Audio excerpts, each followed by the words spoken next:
Hi friends, welcome to Abbas kitchen. இன்னைக்கு நாம ஒரு மார்னிங் பிரேக்ஃபாஸ்ட் ரெசிபி பார்க்கலாம். அதுக்கு இன்னைக்கு குக் பண்ண சாதம் எடுத்திருக்கேன். சாதம் ஒரு கப் அளவுக்கு சேர்த்துக்கிறேன். சாதத்துக்கு கூட பச்சரிசியை நல்லா கழுவிட்டு தண்ணி வடிச்சு வச்சிருக்கேன். அதுல ஒரு கப் அளவுக்கு சேர்த்துக்கலாம். ரேசன் பச்சரிசியை 2 கப் அளவுக்கு நல்லா கழுவிட்டு ஊற வச்சு வச்சிருக்கேன். ஊற வச்சு தண்ணியெல்லாம் வடிச்சிருக்கேன். இதுலேருந்து 2 கப் அளவுக்கு எடுத்துக்கலாம். மிக்ஸி ஜார்ல சாதமும் அரிசியும் சேர்த்தாச்சு. இது கூட பச்சை பயிறு ஊற வச்சு வச்சிருக்கேன். பச்சை பயிறு நல்லா ஒரு கைப்பிடி அளவுக்கு எடுத்துக்கிட்டா போதும். இந்த அளவுக்கு எடுத்தா போதும். இதையும் கூட சேர்த்துக்கலாம்.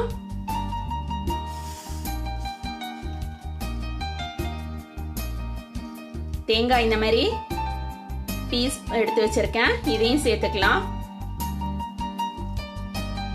பாதி மூடி தேங்காய்ல 1/4 மூடி எடுத்திருக்கேன். அதை சேர்த்துக்கிறேன்.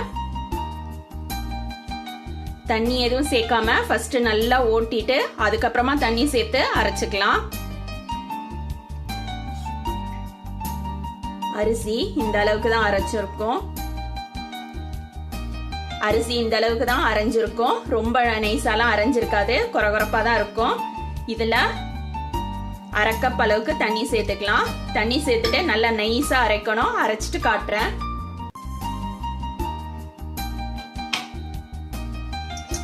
மாவு நல்லா அரைச்சாச்சு. இப்போ இதை ஒரு பாத்திரத்துல மாத்திக்கலாம்.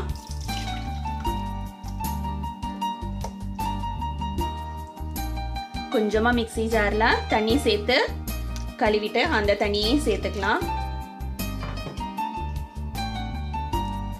மாவுல கொஞ்சமா உப்பு சேர்த்துக்கலாம். உப்பு சேர்த்துட்டு நல்லா கையால தான் கலந்து விடணும்.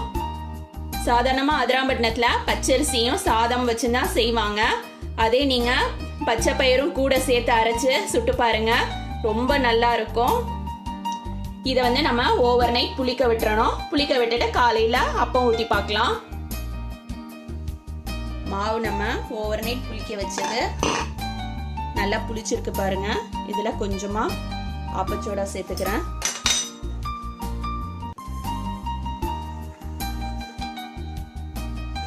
மாவு நல்லா கலந்து விட்டுட்டு ஆப்பம் ஊத்திக்கலாம்.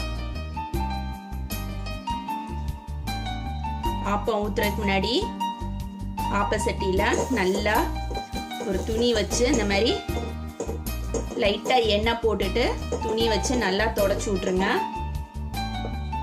சட்டி சூடா இருக்கணும். அதே நேரத்துல அடுப்பு சிம்ல தான் வச்சிருக்கணும்.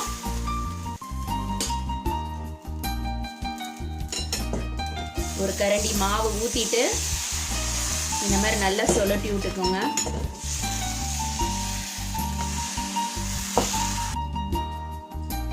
நடுவுல கொஞ்சமா மாவு ஊத்திட்டு ஒரு மூடி போட்டு ஆப்பத்தை வேக வச்சுக்கலாம். ஆப்பம் வெந்துருச்சு. ஆப்பத்தை எடுத்துடலாம். ஆப்பம் எடுக்கும் போது இந்த கீழ் போர்ஷன் வச்சுதான் எடுத்து விடணும்.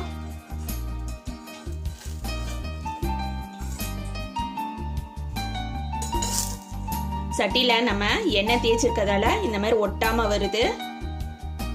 ஆப்பம் பாத்தீங்கன்னா வெள்ளையா இருக்காது. இந்த மாதிரி கொஞ்சம் பச்சை கலர் கலந்தாப்புல தான் இருக்கும். நம்ம பச்சை பயிறு சேர்த்திருக்கதால இந்த மாதிரி தான் இருக்கும் கலரு.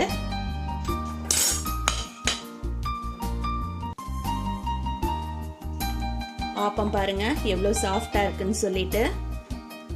நடுவுல உள்ள போர்ஷன் கூட சாஃப்டா இருக்கும். ஓரம் நல்ல கிறிஸ்பியா இருக்கும். பச்சை பயிறு சேர்த்திருக்கதால ஆப்பம் நமக்கு சாஃப்டா இருக்கும்.